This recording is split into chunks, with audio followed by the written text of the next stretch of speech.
to the OMG hour.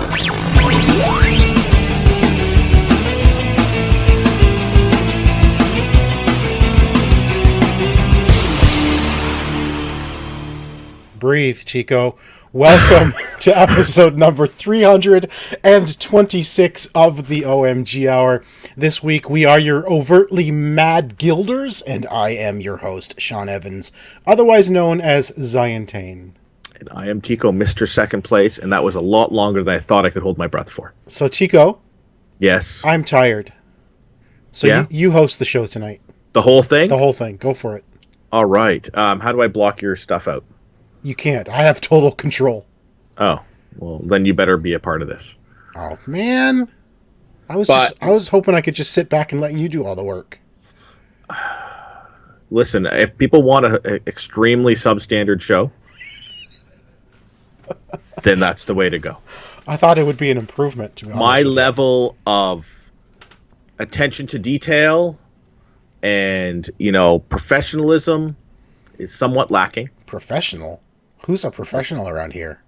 I'm just saying, comparatively, I'm just saying. All right, whatever. So, we played some board games this week. We did. We got some board game time. We got our Betrayal group back together. We did. Oh, excuse me. Sorry. It froze, actually. So all that came back was you sneezing. Yeah, okay. All right. We got our Betrayal group back together and started a new campaign. A journey, if you will. We did start a brand new journey, but not with Betrayal. This time we started a journey with Lord of the Rings, Journeys in Middle-earth, which is more than just a reskin, but the same type of game as something like Mansions of Madness, which I'm also a fan of.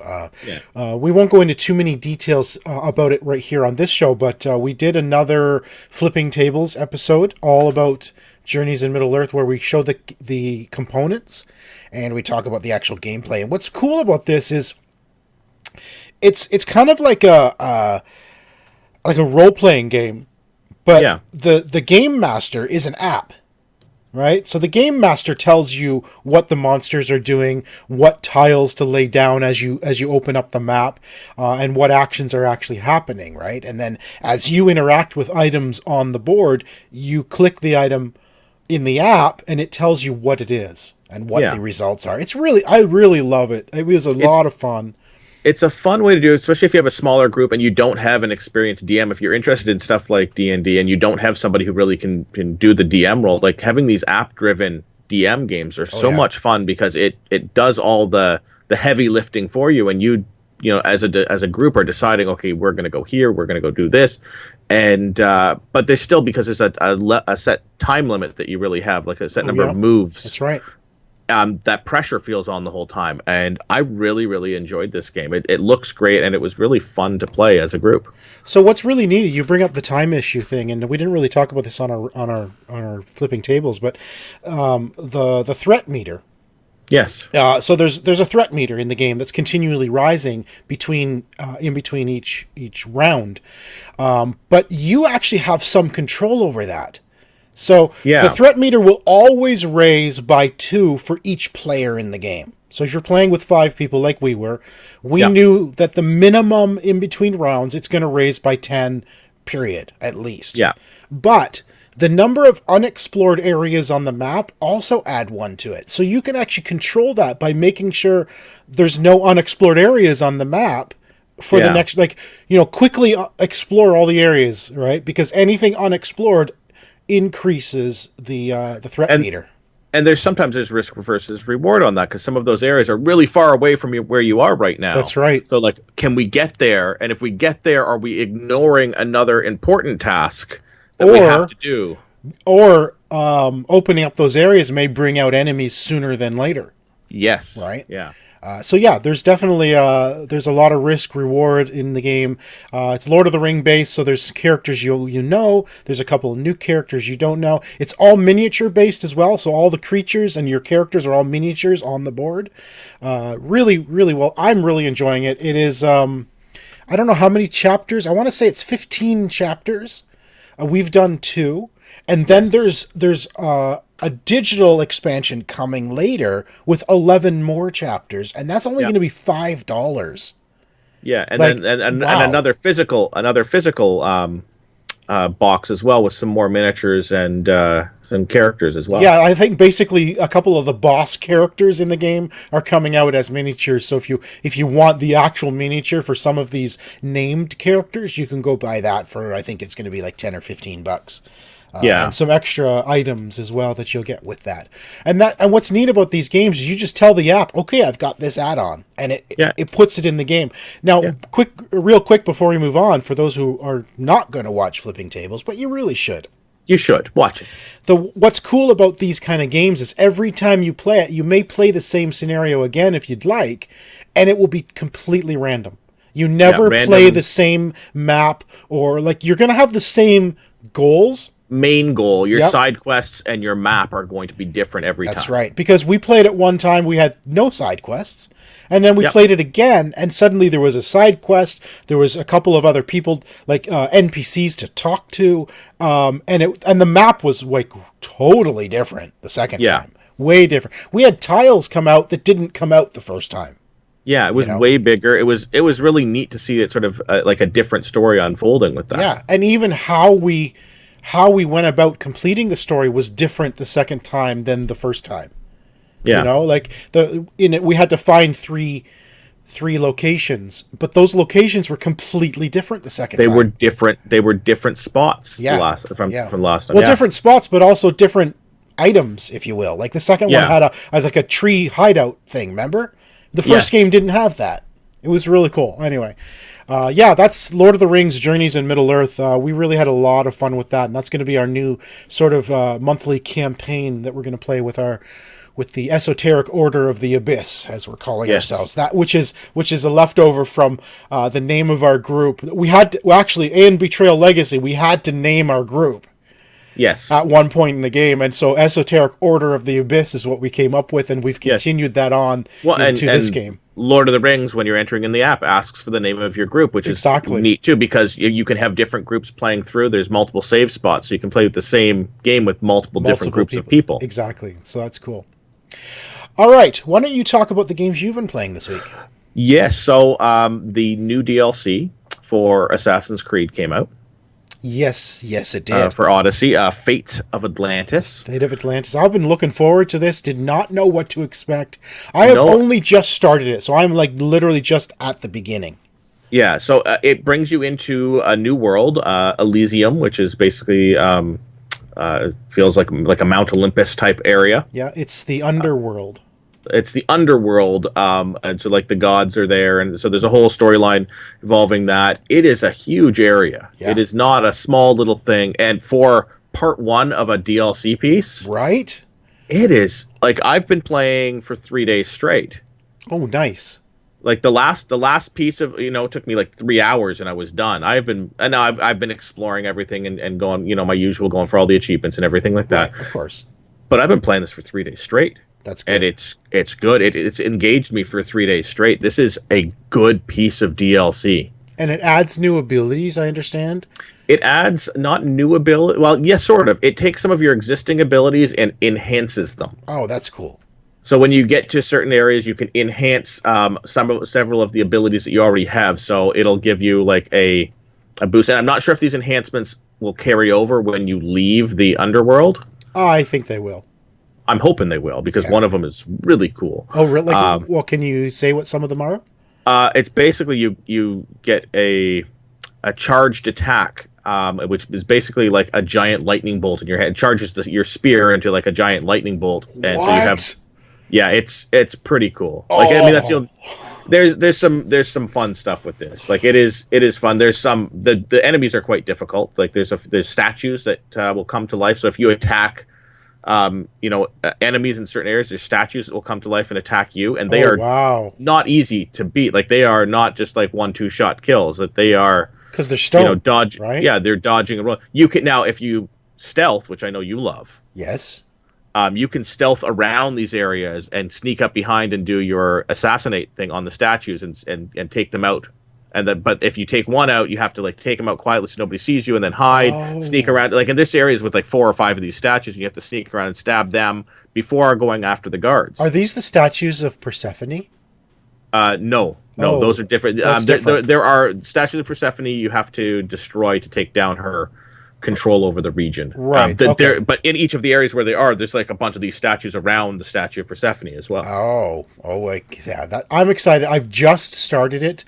I will say, and I don't think this is too much of a spoiler, but this brings back Layla into like the modern day storyline. This really ties what you're doing in Odyssey into the modern day storyline in a really, really neat way.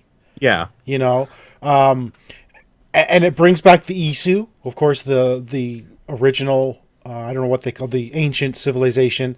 But it is really cool how they're doing that, because Alethea, the Isu, is speaking to Layla, but she knows she's speaking to Layla, but she's speaking to Cassandra, knowing that in the future, Layla will be reliving these memories to get that message.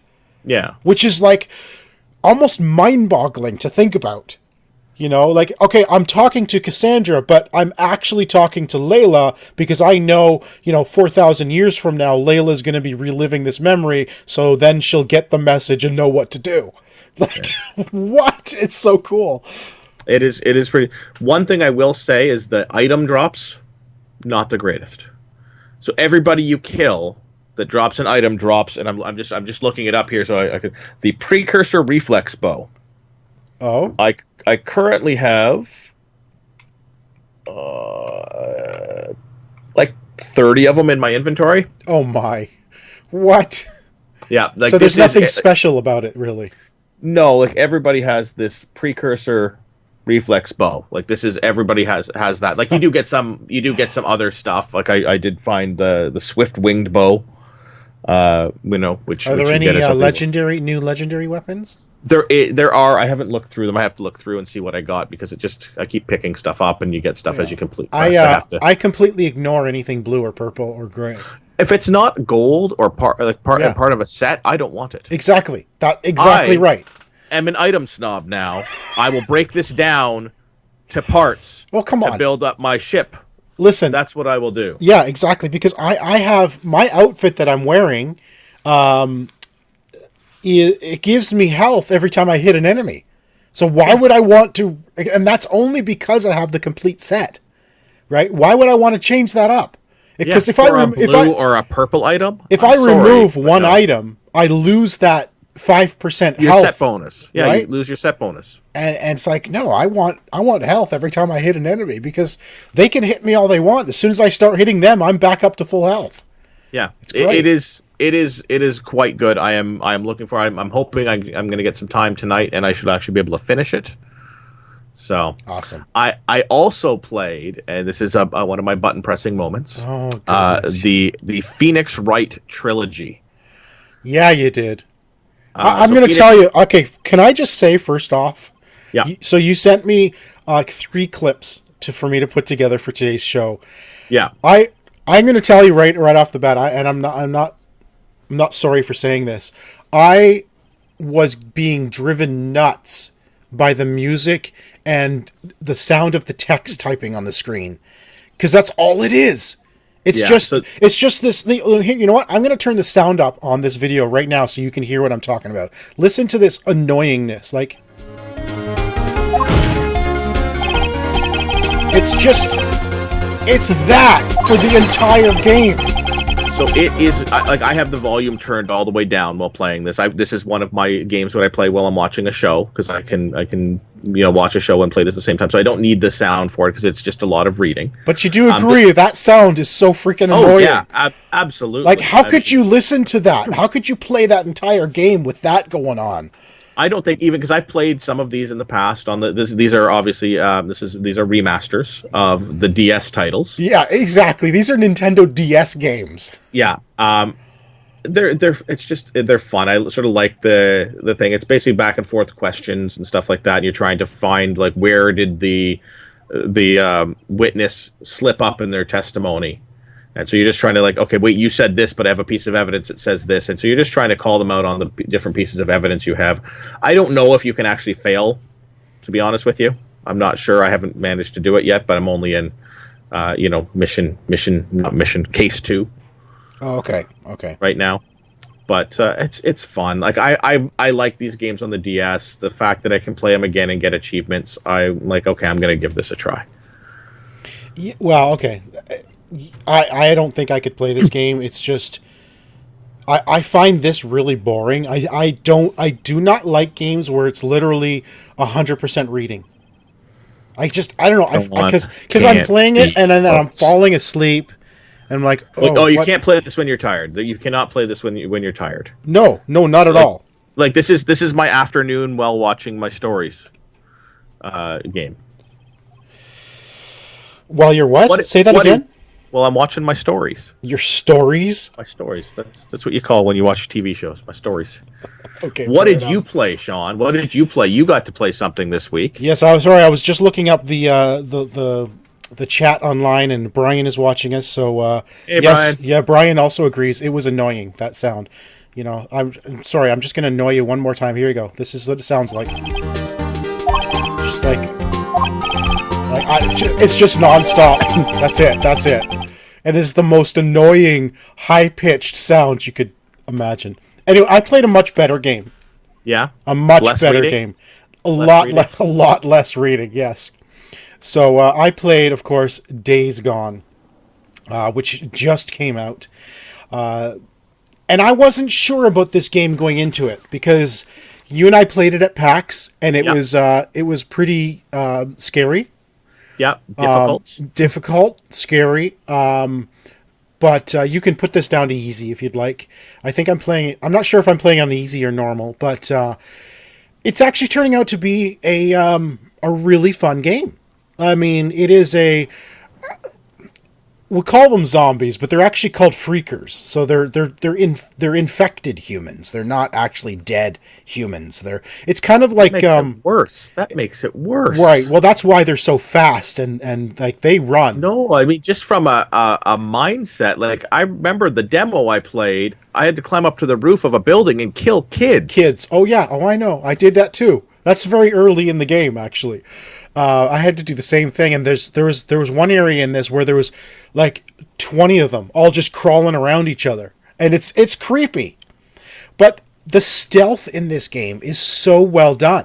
Like, it's really well done. If you have on the right hand side of the screen near the mini map, you have a sound icon that tells you if you're making sound or how much sound you're making. So you can walk slowly and make no sound, and as long as they don't see you, they won't hear you, right? So you can throw rocks to get their attention or to guide them somewhere else. There's lots to do in it. There's Nero sites that you have to clear out that give you abilities to upgrade your stamina. There's stamina, health, and something else. I can't remember offhand what it is. There's also freaker nests that you need to destroy. By throwing Molotovs in it, and it burns the nest. And if you do it, I think if you do it at night, you might kill more of them, or less of them will come out. I can't remember how that works. Yeah, exactly. But I'm finding it actually... I'm still early on. None of the video I'm showing you is going to give any spoilers. This is just very early in the game, so I didn't want to spoil anything. I remember this from the demo, actually. I didn't want to spoil anything for the viewers. But I'm actually really enjoying the game. It has this amazing sense of fear, though. Like, it feels like a survival horror. Tension. It's tension. Yeah, a lot of tension going on at all times because there's freakers everywhere, right? Yeah. But if you go slow and don't get their attention, you'll be okay. You also get a bow early on, or a crossbow, which is awesome, right? That's one of your favorites. Oh, one of my favorites is using the crossbow for sure. But it's not just freakers that are your enemy. There's drifters, and there's humans that have gone crazy. Basically, I think they're called cutters or something. And they've cut themselves up. They're all scarred, and they think the world should be like the freakers, and they've just gone nuts, you know. Almost like the Whisperers in The Walking Dead. It's like they're just that kind of nuts. It feels like you're playing the Daryl Dixon the game. It looks like that. He's a biker. You're absolutely right. Yeah, you're a biker with a crossbow, so you're definitely a Daryl Dixon.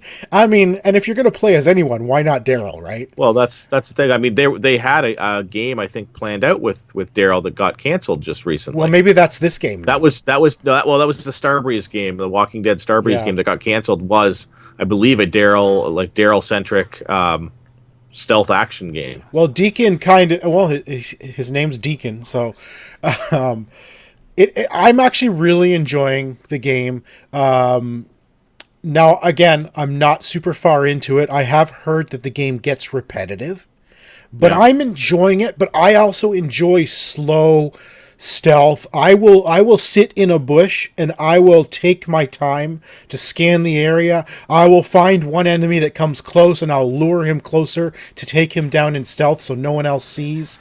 There are times when you have no choice but to attract them, so it's just a matter of getting out of their way. But yeah, I mean, like I said, there's still an amazing sense of fear. And it's really tense. Even when you're riding your bike, you can have things chasing you, which you're gonna kind of get in the video now. If you watch the radar in the bottom right, anything in red is essentially warning me where there's enemies. And you'll see as I'm driving my bike, enemies get closer and closer. By the time I get to the end of my ride, they're chasing me, but I'm too afraid to stop and look behind me. Well, yeah, like they're really just they're closing in on you. Yeah, exactly. And you can hear them too, right? You can hear the freaker sound all around you. It is I'm really, really enjoying it. I'm surprised how much I'm enjoying it, but at the same time, I'm also not surprised how scared I am to continue playing it. If you know what I'm saying? Because it's so freaky. Like, it really is. Like, I'm just like, I don't know if I want to do more. It's got all 10 seasons of Walking Dead into Yeah, exactly. 5 or 6 hour campaign there. And I think it's almost like a 20 to 30 hour campaign. It's is it? Okay. Yeah, it's quite large. That's good. Yeah, so it's really good. If you like, sort of the zombie freaker, if you like The Last of Us, it's kind of like that, right? Last of Us had stealth. They're not zombies. They're diseased people. So, I mean, for lack of a better term, they're zombies, right? That's really what they are. Well, I mean, the term zombie doesn't necessarily mean undead. I mean, zombie, you can have living zombies. It just basically means they're not of their... They're no longer human. Yeah. Yeah. But yeah, I'm enjoying it. I think like I said, I love the stealth. I think it plays really well in stealth. And I haven't had any troubles with it. As long as you're not seen by the enemies, you're going to be okay with. So you crouch down in the long grass and the bushes and stuff, and they won't see you. Obviously, unless they get super close. But by that time, you can essentially stealth kill them with your knife. Yeah, yeah. But yeah, if you love that kind of game, if you like the survival horrors. You have to collect items so you can craft your inventory. So you need to craft your Molotovs, craft your arrows for your crossbow. So you're constantly picking things off the ground and searching cars for scrap. You can break into the cars, either the hood for scrap or into the trunk for items. But that makes noise too. So if you're doing it when you're near freakers, it might attract them. So yeah. It's great. Really well done. And I'm definitely going to continue playing it, but it's a game I have to play in small doses. It's not like an Assassin's Creed I can play for hours on end. This is a game I will play for an hour, maybe 2 hours, and then I'll be like, okay, I need something a little less heart pounding. Yeah. Well, and that's the same thing. Like, you're not going to sit there and watch like 5-6 horror movies in a row. You're going to watch one and they go, okay, now I need a palate cleanser. Where's some cartoons? Exactly, and that's how it is with Days Gone. But super well done, beautiful game too. Like, it looks amazing. Even though most of the video I've captured for you is at night and in the rain, but during the day, it's bright, it's colorful, looks beautiful. Really, really enjoying it. I read something about the weather effects being like randomized, like so it can start raining just at random. It doesn't. Oh, it does. It's not scripted weather. Yeah. It just started raining all of a sudden while I was at the gas station. Yeah, and I've heard that like snow as well. Like there's certain areas where you're going to get randomized snow, and it'll start to like, build up on vehicles and stuff like that. That's cool. I have not come across that yet, but that's cool. Well, you have that to look forward to, sir. I do. All right, a couple of quick news items while we're still in gaming. So yes. you and I haven't played Anthem for a while, actually since PAX, because it's been crazy since PAX. It kind of threw a wrench in both Anthem and the Division 2, even though I want to go back to them. I just haven't yet. It's just the timing has not been friendly. Timing hasn't been good, but Anthem just updated the game, and they've now added the ability to change your gear loadout on the fly. No more having to go back to the tower in order to go to the forge to change your item. So as soon as you get a new item, you can actually call up the forge immediately while you're out on the map and change your loadout. I'm like, it's about time. Why was that not in the game to begin with? Yeah. Like that makes no sense as to why in a PvE game that you would not. Right. I got a new weapon. Let me use it. Let me try it. See if I like it. I don't like it. I can break it down for parts here and not have to, spend like 20 minutes in loading screens back and forth. Exactly. No. So that's awesome. I'm happy for that. I'm going to jump in. I want to finish the story. I want to get through that, and I enjoyed the game. Like, I know it's not reviewing well, but I've said before, I really enjoy the game. I thought it was, it's the Iron Man game you didn't know you wanted, basically. Yeah. I mean, reviews don't necessarily tell you if that's a game for you or not. You and the reviewer may have entirely different tastes. So that means absolutely nothing of how well it's reviewing. My personal bias with it right now is just the EA thing of it, is that, I know the second I buy that game, it's going to go on sale. It'll be half the price I paid for it the next day. That's what you say. Listen, it's happened with at least 3 EA games for me so far. Well, I guess it'll go to the vault soon, right? Well, it probably will, or at least I'm going to guess that.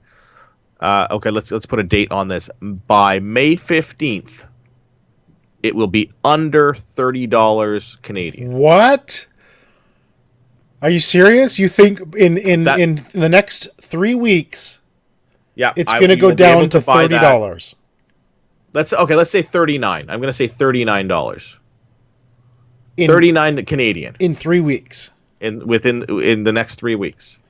All right, you heard it here first, folks. By May 15th of this year, 2019, Chico says it's going to be $40 Canadian, which is roughly $6 American.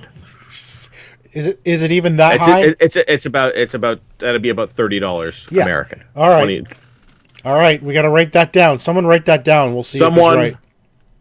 Jot that down. Brian, write that down. Yes. All right. Nintendo lower cost Switch may be closer than we think. So the rumors are we may actually see that out by June. So this is essentially, I guess you're going to call it the entry-level Switch. It looks like Nintendo wants to start weeding out the 3DS and the DSs and get people on buying Switches instead. And so they don't have everybody's money yet. Right. They don't have all of your money yet. So a little more of your money to Nintendo, because they're struggling. They want some more of your money. That's right. Now that Reggie Fils-Aimé is gone, Bowser has taken over. Yeah. All about the money, that Bowser guy. So, so I'm actually, personally, I'm excited about this. Not for me, but... No, you own a more expensive one. I already have a Switch, but my girls have been wanting a Switch because they know Animal Crossing is coming. Animal Crossing. Is coming. And my daughter, Sydney, I bought her the new Yoshi game, so she's been using my Switch for that. But I know that at least 2 of my daughters want a Switch, you know. Do they have a family share thing? No, or anything unfortunately. like that? I don't think, you know, if Sydney bought her own Switch, I don't think I could give her that game, unfortunately. Yeah, it's tied to my account. It's too bad that you can't. There's not like some Nintendo. Take note. Do this because we'd be happy with this. Right. Make a family share thing. So if you have multiple things, you can link your family members, so you don't have to pay for a game like 6 times if you buy 6 of your Switches. Right. So Sydney, like I could transfer the game I bought over to Sydney's Switch. That's what I'd like to see. So that she can install it and play it on her own. But yeah, both Aria and Esri would like to get a Switch. They've been wanting one for a while, especially now that they know a new Animal Crossing is coming. So having a new lower priced one come out, I think is exciting for me to know that they could get one, you know? Yeah. And I'm hoping it comes out, say, around, I want to say like 179 Canadian, somewhere like around there. What's the current one? What's the current Switch at? I think isn't it still $299? I don't know. Like $300? I honestly don't know. It could be let's say it's 300. I'm going to say, if the current one's that, I'm going to say Canadian. Let's find out what the Canadian, what the current one is in Canadian. 'Cause you look like you're looking it up. I am looking it up. I'm looking it up on Best Buy. Of course, it didn't take me to where I wanted to go. Come on, Nintendo Internet. Switch is currently, it's $379 Canadian. $379. Okay. Wow. I'm going to go with the new lower price one in at $239 Canadian. I was going to say $279 or lower. I thought it was less than that. I didn't realize it was almost $400. So, but still, I'd like to see it come down to something at least, right? Minimum. Yeah. Minimum. It's got to be $249. Say. $240. Okay, let's go $249. June 16th. Write it down. Why the 16th? I don't know. I just they always release, I think, on a release on Fridays, so June 14th would be a Friday. No, they have done Sunday releases before. They have actually, you're right. So June 16th is I'm sticking with that. June 6th. Mid-June is your call. Mid-June at $249 Canadian. At $249. All right. Excellent. Put it on the board. And finally, speaking of new items, we talked about the PS5 or new consoles, PS5 we talked about last week, and Sony's financials have basically come out saying what they're expecting over the next fiscal year, which is right up until spring 2020, and there is no sign of expecting the PS5 to launch, which is not surprising. I think I expected, I think we said last week, I don't expect it until Christmas next year. Yeah. Holiday next year, say like November timeframe again. So I'm absolutely not surprised that they're saying don't expect it before April next year. I wouldn't expect it, and before holiday next year. October 26th. At a price point of $579. Okay, $579, really? Yeah. Wasn't the PS4 $499? Or was it $5? No, it was $580. Was it? It was $580. Our lovely Canadian dollar. Yeah, exactly. But yeah, I'm not surprised. I don't think we're gonna. I think next June they're gonna actually announce it, like at E3. Yeah. That's what I think. Or somewhere around there at one or whatever they're going to call their random thing that happens to happen at the same time as E3, but it's not E3. It's like in the parking lot of E3. It's in the local donut shop. Yeah, exactly. Yeah.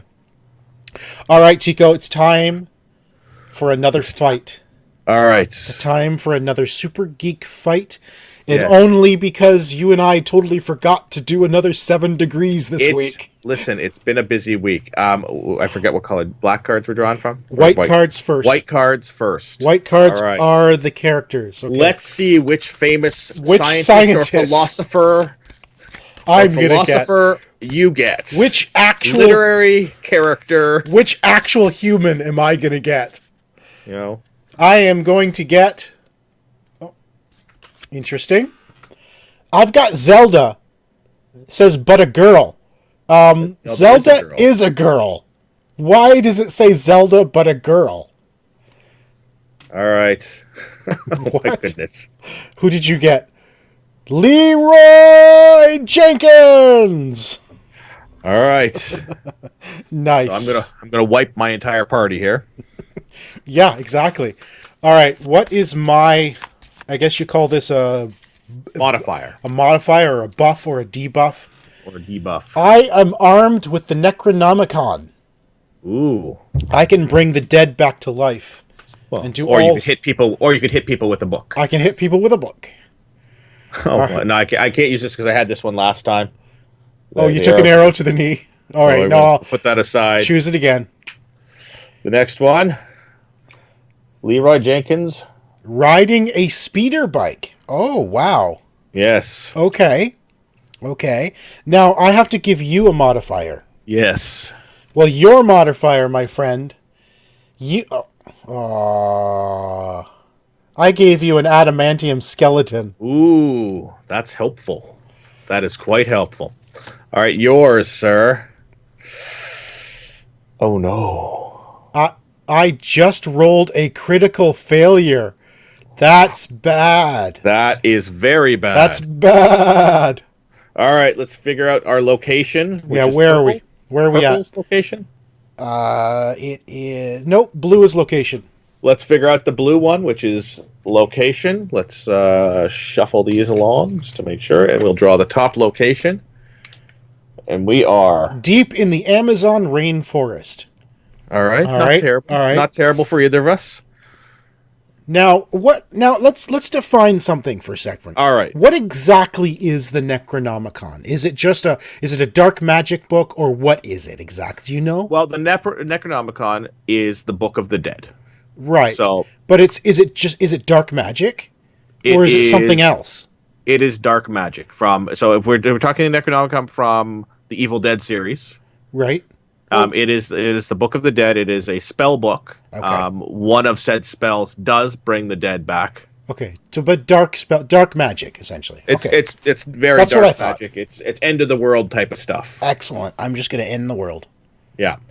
And this will help here. All fighters are armed with chainsaws. We got this one before, didn't we? We were all armed with chainsaws 2 weeks ago. Yes, in the fire pits with Yes. with Neil deGrasse Tyson. Yeah, so instead, all fighters are in helicopters. Oh gosh, we're all flying helicopters. Apparently I'm a girl Zelda, because Zelda isn't normally a girl apparently. Yeah. I am armed with the Necronomicon. And what else? You just rolled a critical failure. I just rolled a critical failure, right. Okay. So let me tell you, I'm using that book. I'm using that book. Well, okay, I want to point out, the book doesn't just open. There's a blood sacrifice that's required, so, Well, that's why I rolled the crit failure. Well, you failed. You failed to open the book.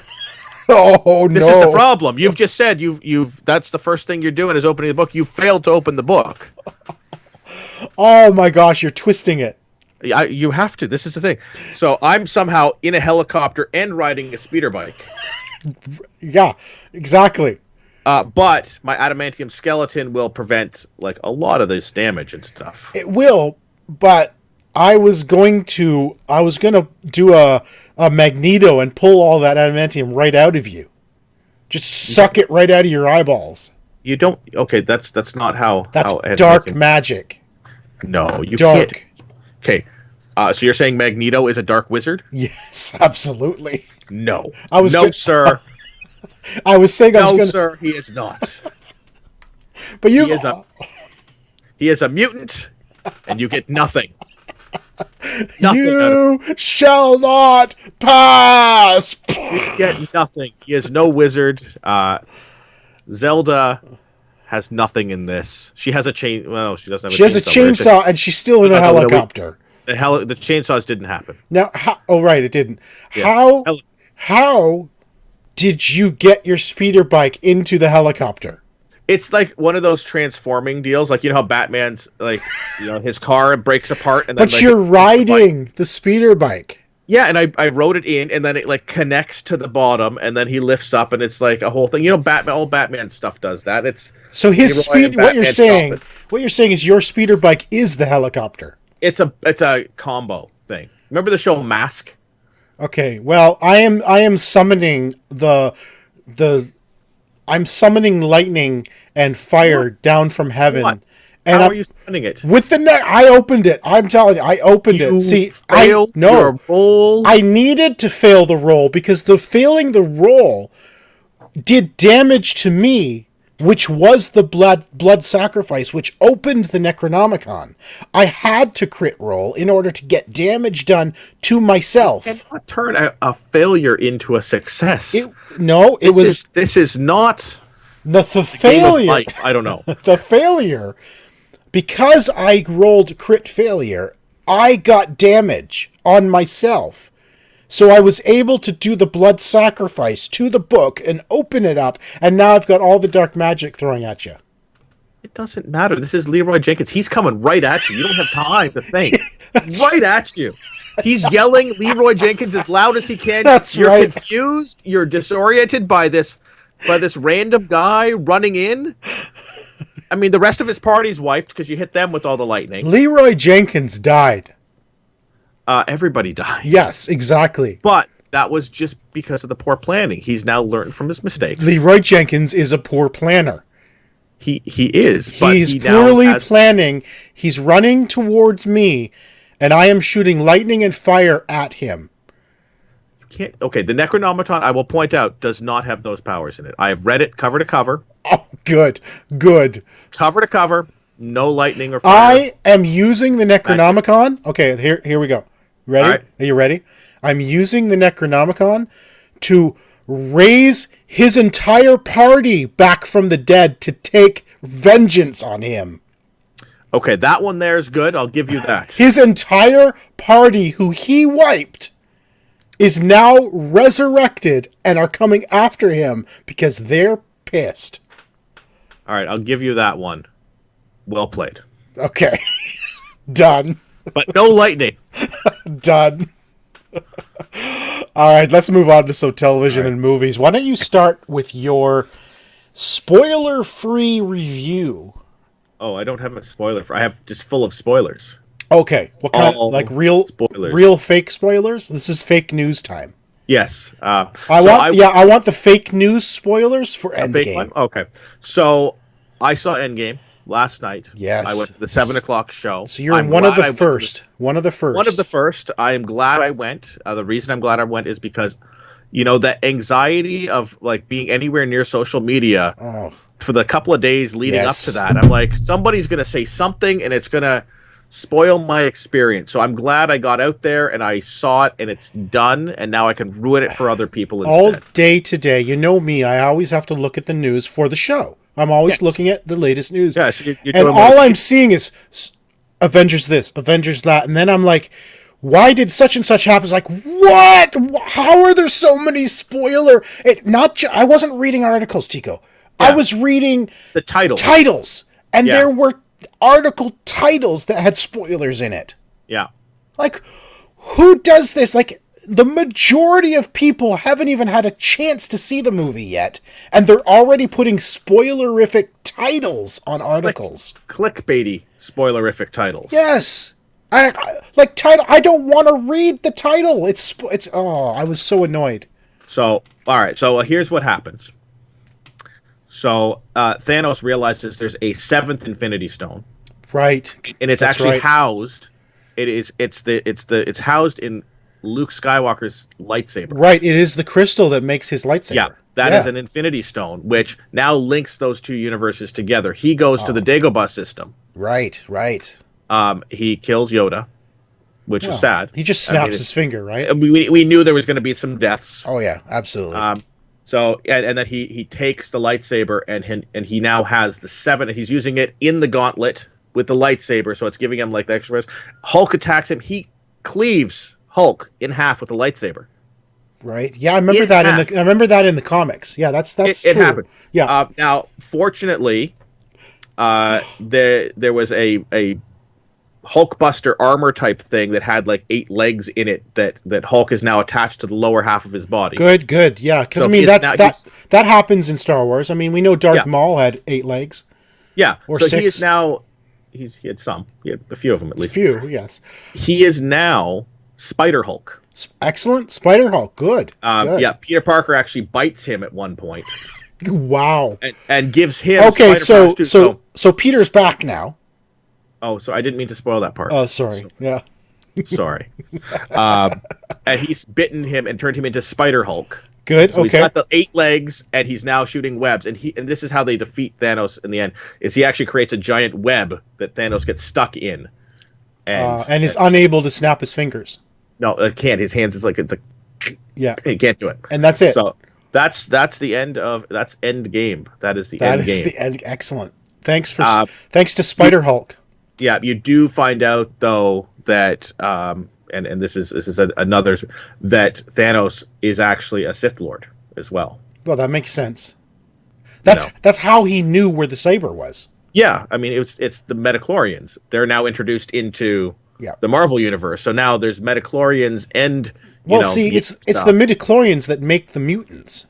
Yeah, that's what it is. It's the Metachlorians, which they were calling like a mutant gene, but it's really Metachlorians. It's midichlorians, exactly. Yeah, all the mutants are really like Jedis and Sith. That's like the whole thing. And now the worlds have collided, and that's what's happened. That is my 100% accurate review of Endgame. Excellent. And now for realsies. For realsies, what are your thoughts on the movie? I really liked it. I think that it was an excellent closing to the Infinity Saga, the Infinity Saga, and the 20+ movie series that we've been a part of. It's been an 11-year journey. Yeah, I really enjoyed it. I don't want to say anything that's going to be spoilery at all because I don't want to ruin it for anybody. I will just say I really enjoyed it. There's a lot of really fun parts. It is a 3-hour movie that does not feel like you do not sit here going, man, how long has this been going on at any point? Oh yeah, I mean, can we talk about that for a second? 3 hours. Yes. And there's an app you can download called When to Pee. Yes. And there are articles online about when you can go pee. And all I'm thinking is, listen, if you can't hold your bladder for 3 hours during a movie, there's something wrong to begin with. Well, listen, there are people where there is something wrong to begin with, but they have adult diapers for that reason. But listen, they're making a huge deal of this. Is really where I'm going with this. Yeah, they've been making a huge deal about the runtime for weeks now. About there's no intermission. Wow, I don't know if I can sit for 3 hours. Listen, this is not the first movie that was 3 hours long. Nobody was complaining when Lord of the Rings was in the theaters, and Lord of the Rings Fellowship of the Rings was 3 hours. 2 hours, 58 minutes. The Two Towers was 2 hours, 59 minutes. The Return of the King? Come on, people. Do you remember Return of the King? 3 hours and 20 minutes, and nobody complained back then. Those are the theatrical editions. That's the theatrical release, not the original extended. Release. They had the extended. I know they did these in the theaters, the extended ones. You could go see all of them all at once. Yes. I mean, and even before that, 1991, 2 movies came out that were almost 3 hours. Both Dances with Wolves was 3 hours and 1 minute, which is exactly the same time as Endgame. And Terminator 2 Judgment Day was just shy of 3 hours. Yeah, I know they have fun with this when to be like they say these are the moments in the movie where you're not going to miss as much stuff. For one thing, go to the bathroom ahead of time. Don't get the large for your drink. Or there you go. Get the large drink, but don't drink it all at once. Or drink it all at once, and then you have a receptacle. Perfect. Exactly. Problem solved. Not for your neighbors. Just get a funnel, and just wear the funnel. But no, honestly, I'm being completely serious. I don't understand all of the hoopla over the running time. This is not the first movie in geekdom to be 3 hours long. Why is it such a big deal all of a sudden? Yeah, we should point out, by the way, that the time to pee during our show, any time during the entire show is probably okay. You're not going to miss much. Just the entire show. Feel free at the beginning. Except Super Geek Fight. That's very important. Well, here's what we can do. Press play. Go to the bathroom for as long as you need. Come back. Realize what you've missed. Stop. Close it. Open it back up and press play again. Perfect. Exactly. All right. Star Trek Discovery ended. I talked about it last week. I started the finale. I finished it shortly after. And all I'm going to say is they stuck to the landing. They actually did what they said they were going to do, and which makes next season going to be like a Star Trek like no other. I mean that in an amazing way. You know, I'm going to give it some time before I even talk about it again. If you're watching it, I don't want to spoil the ending, but yes, they stuck to the landing, and I'm so happy they did. It's going to be an amazing third season. Like, we're going to be seeing stuff we have never seen before in Star Trek. I will probably watch that at some point. Oh my gosh, it's so amazing. I can't believe they stuck to the landing. It's like, yes! The finale, season 2 finale of the Orville, I watched. I think it was last night it aired. Yes, it aired last night. I watched it today at lunch, and what a great finale. No cliffhanger, though. No. I was actually a little disappointed there was no cliffhanger, because the show's been really ramping up that, let's be Star Trek type, TNG Star Trek. But fantastic. It was essentially a two-parter from the previous week. Yeah. But the previous weeks ended sort of in a way that you're like, oh, I wonder... Like, it wasn't really a cliffhanger per se, but I did wonder what the effects of the ending of last week were going to be. And well, the effects of last week's ending was this entire episode. This whole episode, it was well done. It was well delivered. I mean, it dealt with alternate timelines, which I love alternate timeline stories. Yeah. But super well done. Really, really, really, really, really, really, really enjoyed it. I really enjoyed the very first thing, the very first part of it, where they're like, they're making a run on this supply station, and you're like, oh man, like, are they going after some plans or whatever? Who is this? And who is it, right? And who is it? Like, what are they going after? Is it like some sort of plans? Is that a safe? What's going on? And then, it's, you realize... The Kaelon attack.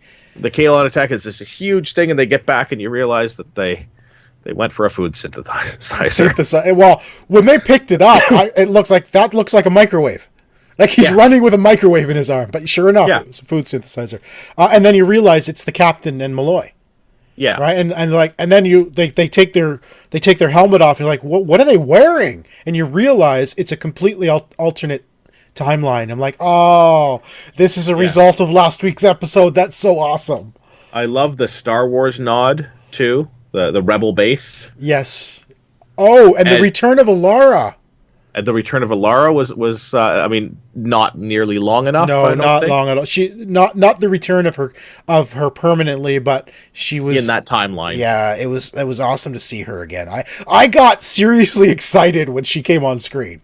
Like, honestly, I was like, oh, she was in it for like 5 minutes, not even. I love the bit with Yaphet coming out the little hole thing, the same as when Star Wars, yes. Star Wars, when R2 and C-3PO visit Jabba's palace. Jabba's palace, exactly. Yeah. That was great. So good. I'm loving Orville. What a fantastic... They've really hit their stride. They've got that perfect blend of Star Trek TNG with just, a little bit of sly humor, right? They've gotten away from the, the fart jokes and the stuff, like the crude humor, because they started out with a little bit of crude humor. They started out with almost a full parody Star Trek show, they've evolved into their own story. Their characters have developed. Oh yeah, and they now, they still have comedy. It's more like The Office, as in The Office in space sort of thing now. Yeah, it's. Man, a Star Trek show like The Office would be amazing. Like a single camera, like The Office, where you're actually interviewing people. Doing something like that on a starship would be awesome. Although that is the new show coming out on Netflix, right? With Space Force. I think Space Force. I'm not sure if I don't think it's set in space. I think Space Force is. It'll be. the bureaucracy of the team that's been tasked to put together Trump's Space Force. Whatever. He said. Yeah, and figuring out what the heck Space Force is. Yeah. Yeah, that's true. So I think it's more of an office thing, but like, you know. Imagine an office in space. I would watch that. That would be amazing. And while we're on the topic of Star Trek, there's actually a new animated Star Trek on the docket from the creators of Lego Ninjago, the writers. And it's it's geared towards kids, but the description of it, I'm like, I'd watch that. It's basically going to be centered around these teenagers who find or steal a star. I think they find an old derelict starship and end up bringing it back to life and going out into space on adventures. I'm like, okay. I'd watch that. Like, yeah. I mean, it's a cartoon, but still, I mean, that sounds kind of fun. There's been some good cartoons lately, like, stuff like Castlevania, like some like adult themed cartoons that they don't have to. They're not for kids anymore. Like, there's stuff for us. I just hope it's not like super silly. Yeah. Like, it's not Scooby-Doo Star Trek. Right, exactly. I don't want a Rugrats Star Trek, or, you know what I mean? Like, I don't want that. But it is from the writers of Lego Ninjago, which is not a silly thing. Right? It is. Is it? Yeah, it is. It's a little goofy. Oh. Well, it's not a super serious thing. I don't want a goofy... Like, I get it's cartoon. I get it. It's going to be geared towards the younger audience. But I don't want it to be silly and goofy. I want it to be fun and like actual sci-fi Star Trek with teenagers. I mean, I get it. It's a great concept. Teenagers on a starship. Yeah. The concept is great. Going out on adventures. But it doesn't have to be silly and stupid, Yeah. Anyway, I'm looking forward to that. Yeah. I know what you mean. Do you, though? Yeah, I do. Good. We're actually at the end of our show. That was quick. It was quick. It was too quick. I think it was because I was allowed to give less spoilers than I would have liked. All right. I want you to spoil the entire show from start to finish right now. Our show? No, don't spoil anything. I'm kidding. Don't spoil the show. Don't spoil the show. Our show. Well, first we start off where we talk about board games, and then we talk spoiler about video alert. games. And then we talk about TV. So you know what you should do for next week? You should send us your 7 degrees of translation, 7 degrees of translation entries, so we can read them and challenge each other on those. Yes. Give us a like, subscribe, and comment right here on the YouTubes. Of course, you can follow me everywhere as Ziantane, and that is Xiantayne. And don't forget to, there's 1 week left in Survival of the Fixest on Kickstarter. So if you go to fixestgame.com, it'll link you straight there. FIXEST game.com. There's about a week left in the Kickstarter. So go give them a kickstart. It's a fun game. All right. Fun party game. It looks fun. I think everybody go. Do it now. Did you do Then it? I don't have to sit. I did. Awesome. I win. Yeah. We're gonna do it. We're gonna make it happen. Excellent. All right, you can follow me on Twitter at Mr. Second Place. Check us out on YouTube at youtube.com/OMG Nexus, where you can also check out our new Flipping Tables episodes. Right. We have a few of them up there, so check those out. And then you can follow the show on Twitter at the OMG Hour. That's right. So that is it for episode number 326 today on April 26th, 2019. Thanks everybody for joining. Thanks Brian for stopping by. We'll be back again next week. Bye, guys.